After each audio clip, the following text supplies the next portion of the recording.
right, so I've given you a short introduction to Stoicism, and now we have some time to take some questions from the audience. There's a rise in Stoicism in the recent years. What do you think is the reason for that?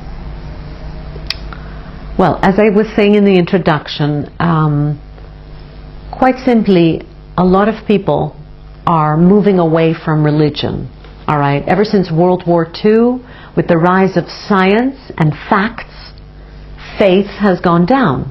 The modern human being is scientific in their approach. At the same time, there's a big vacuum in our soul, in our psyche, because we need some guidance, we need some moral compass to guide us through life. And Greek philosophy and Stoicism offer us a sense of living with values, certain values, like, as I said, wisdom, justice, moderation, and courage. 4 beautiful virtues that we can live our life in order to reach happiness, eudaimonia.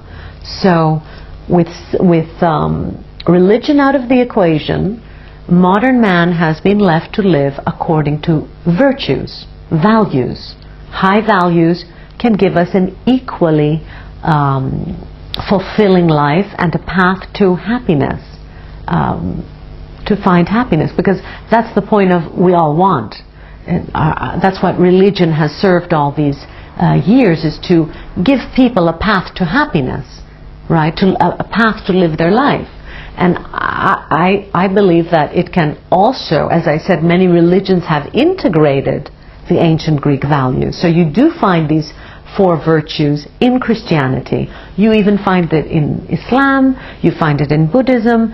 So if we take away all of the decorum and the outer trappings of religions and labels, you will crystallize and see that in order to all live peacefully with one another and with ourselves, we only really need these 4 virtues and a couple of other virtues. Go ahead and add a couple of good virtues. But if we just learn to live with these 4 virtues, we can live a very high quality life and maybe do away with wars. And now, don't get me wrong, I'm not discouraging anyone to stop their religious practice.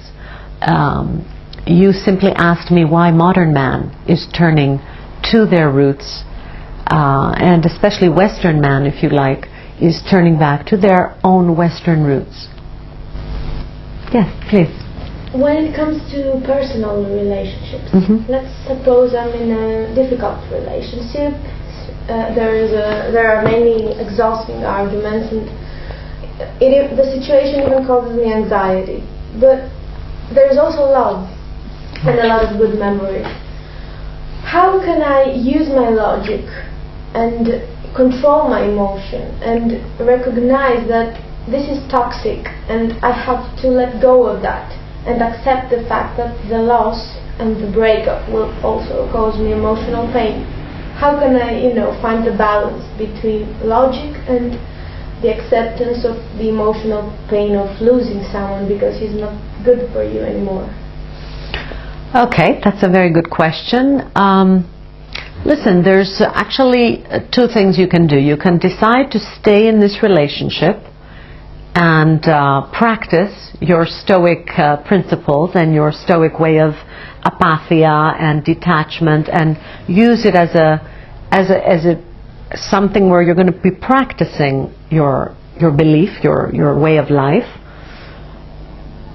Or you will come to the point where you say, this is just too challenging and too toxic, and it's just not good for me, and it's not good for the other person, and therefore I will take the rational decision to leave that person, despite it being very painful.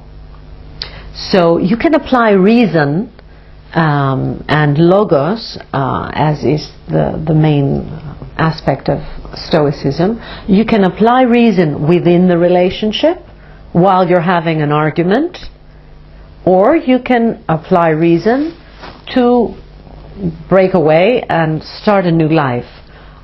Either way, you're going to be facing obstacles in your life. you can choose your battles. You have free will to choose your battles. You can pick your battles. So we can take both scenarios. The second scenario is easier to discuss, and then I'll get to the more complicated scenario of staying. The second scenario is, thank you very much for all the memories. You've been wonderful. We've shared wonderful times, but we're just not compatible. We don't have a common future. We don't have common values, and we keep arguing. This is draining me. This is draining you, and we break up. So, in the beginning, when you break up, you will feel pain. And that's okay to feel pain. I mean, Stoicism doesn't say to stop feeling pain altogether. But, as you know, many people dramatize. They over-sentimentalize. They're over-emotional. And they make a drama out of a bad situation. So, the way you break up doesn't have to be so dramatic for you if you keep exercising your logos and your values. So you will have less of a painful breakup. There will be some pain, but knowing that you took the right decision for your future will make it easier for you, and you just move on to your next challenging relationship, because either way relationships are challenging, whether you be a parent or a romantic relationship or with your boss. So let's then go to the first choice, which would be to stay in that relationship and learn and grow through it. There, of course, you will have that wonderful dichotomy of control where, first of all, you will be able to, within arguments, you won't be so emotional. You will be more detached, more objective, taking things less personally, realizing that a lot of the stuff is that person's projection, so you don't have to get caught up in it. So reason and logic will help you to debate in a better way with your partner by you dismantling their argument, because a lot of the arguments you hear might be not founded on reason and logic. So you, like a good lawyer does, if you like, using logos, and you can prove to that person certain failings in their own reasoning. So you will use your clarity of thought to dismantle their own arguments. So you will practice the art of properly arguing without getting yourself emotional, a cool, calm and collected way, proving to them through questioning them, as Socrates did. You can use the system of Socrates by asking that person questions and helping them for themselves to realize their own error, and of course using reason, reflecting on your own self and how you are behaving, and if your thoughts are correct, looking at your own toxic thoughts, because one fire feeds the other fire. So if you could just dismantle your own emotionalisms, your own unfounded thinking, you will be able to navigate these arguments more skillfully and practice these virtues of fairness, of courage, of wisdom, of moderation. You'll be able to practice them in your own relationship. So which way you're going to go, I can't decide for you, but how does that sound to you? Very helpful, very clarifying. Clarifying? Yes, thank you. I'm glad about that. I wanted to ask you, of all the Stoics that you've studied, what would you say was the most important one in terms of philosophy, in terms of what he taught? Oh gosh! If it sort of stuck, what would stick? Well, I tell you, I love Marcus Aurelius. I love his writings. At the same time, I can't help but identify myself with Epictetus. I admire Epictetus as a former slave who was able to educate himself and find wisdom and find goodness in his heart despite all the difficulties he had been through. I have only awe and admiration for such a person who went later on to found his own school in Nikopolis in Greece, which I actually visit once a year. Going towards Lefkada, I pass through Nikopolis every year as a homage to Epictetus. He was, for me, a great man. And of course Marcus Aurelius for completely different reasons, because also Marcus Aurelius must have been the loneliest man on earth, being the head of the whole Roman Empire, i.e. the world. How lonely could that man have been, and yet also come up with these profound, wise sayings. But going back to the original source of Stoicism, the first Stoic, you can say, is Socrates. And Socrates, for me, is above all else, because Socrates was willing to give his life for his values and his beliefs. Similar to how the Christians admire Christ and how he gave his life on the cross for different reasons, but I admire people who embody their teachings, not just teach. And Socrates embodied his teachings and was the flame, the light in the darkness, the initiator of all of these, the Western world, the Enlightenment, all go back to Socrates and his the beginning of scientific reasoning, the beginning of reasoning and the demystification of our world. Otherwise we would still be in a world of magic and sorcery and, you know, just falsehoods. The beginning of rational, clear, scientific thinking combined with empathy and love is represented for me in Socrates. So, that kind of thing. I'd like for you to make some personal questions. Real questions about your life. Not abstract theories. Speaking in the I form, tell me about an issue that is real to you. Questions? The lady here. As a young woman, I feel like my opinions and my thoughts on my career and my future are not being taken seriously, mostly from older people, older men. Mm-hmm. And how can I deal with such situations? How can I respond good to them? That's an excellent question. So we have someone here who is a young professional, and she doesn't feel like she's being taken seriously by especially older men in particular. I think that we can look, if we're going to use Stoicism here, we can look at the dichotomy of control. There are some things that you can control that are inside you, and the rest of the things. Now, a person's opinion of you is obviously something outside of the realm of your control. That person has their opinion, they're projecting their own thoughts onto you.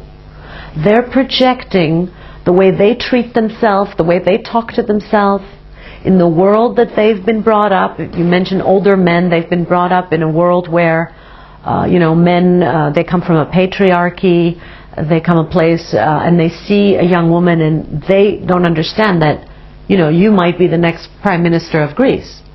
Or the first woman to, win some great award. Or whatever you might choose to do. In today's world, it's a different world.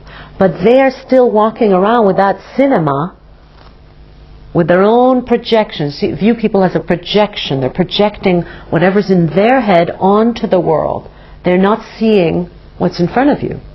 So, using the simple method of the dichotomy of control, you can see that the only thing that you can control are your own thoughts, your own feelings towards yourself, and your own self-esteem, your own self-confidence. And so you can work on that and just listen to what they have to say. If there's something useful that you can keep from that, some warnings they may have, anything, just you have to look through the sand and see if there's something useful for you that you may or may not use. See, that's the beauty of Stoicism, is with Stoicism, with Greek philosophy, you're creating an unshakable inner freedom. No one and nothing outside of you can shake that up. So if you believe in your dreams, if you believe in what you're doing, everything outside of you doesn't need to affect you. Question yourself whether that old man is inside of you. Question if you're bringing that old man into you, who's judging you, who doesn't believe in you, whether that voice, there's a voice inside of yourself that doesn't believe in you. And because when that happens, then that old man has, you've internalized his voice. And that we can't do. So we separate ourselves from what is coming out, from out, and what's coming from within. So I would say, focus, keep what's useful, and live according to your values. Okay, we recommend the 4 cardinal virtues. If you live according to these virtues, they will get you to the results that you want, regardless of what's happening outside of you. So it's all a question of really believing in yourself, working on your own self-doubting thoughts. And as Socrates said, leave the ignorant to be ignorant. They don't mean harm. We don't say, as Socrates said, these people are not evil. They're just speaking out of ignorance. So just like you wouldn't get upset with a little boy who told you, that Santa Claus exists, you're not going to get upset with this old person. You just do what you got to do. And if he happens to be your interviewer, you just do your best in your interview. You do your best. You focus on your confidence. And you will also know that if you're not accepted for that job, it's not the right place for you. All right, so are you kind of satisfied with that answer? Does it help you out? Awesome, thank you for that question. Any more questions? Would you like to say something more about apatheia? How can one apply this in their life? Like on a daily basis? What? Okay. So apatheia is not to be confused with apathy, which in modern English has come to mean, someone who's kind of aloof and in their own world. Apatheia means to be fully present, all right, and not allow your passions or your emotions, especially the fear-based toxic emotions, to interfere with your logical way of looking at reality, your objective way of looking at reality. So apatheia is a kind of practice. It can be compared to mindfulness. It's about being aware and putting your emotions, observing your emotions, as they propagate in yoga and Buddhism. There are many parallels between Buddhism and Stoicism, and it's this detached way of thinking, practicing, and this is especially in dealing with toxic or negative things that come up. Okay, Stoicism doesn't say not to enjoy life. Of course you enjoy life in moderation, in balance, and especially when fear comes up and your thoughts are blocked because the brain reacts. The reptilian brain comes up because the reptilian brain has been around for millions of years. The front part of our brain, the prefrontal cortex, that allows us to think about our thinking. This is a recent development in the evolution of man, and it's a muscle that needs to be practiced. It's not as ingrained in us as the fight or flight reaction. So let me go back to that. For millions of years, as we have evolved from reptiles, as you see any reptile, a snake or a reptile, you'll see them. They will either attack when they're feeling, when they feel some danger or aggression. They will attack, or they will run away, right? So a human being has that inside. When you feel threatened, you will either attack or just run away. Now, in the later part of our evolution, the prefrontal cortex allows us to have that moment, a moment, 3 seconds, where you can detach from your reptilian reaction and observe yourself. You say, I see the blood is rushing to my head. I see my heart is beating fast. I have a moment to think about the result that I want, and not just to react like an animal. An animal reacts. With the ancient Greek philosophy, that's what they began. They began this process of training people to think before we act, reflecting on our thoughts and actions. So apathia is this constant practice of reflecting first before we react. Reflecting meaning we do away with the toxic emotions and we simply see what is and what's the result we want.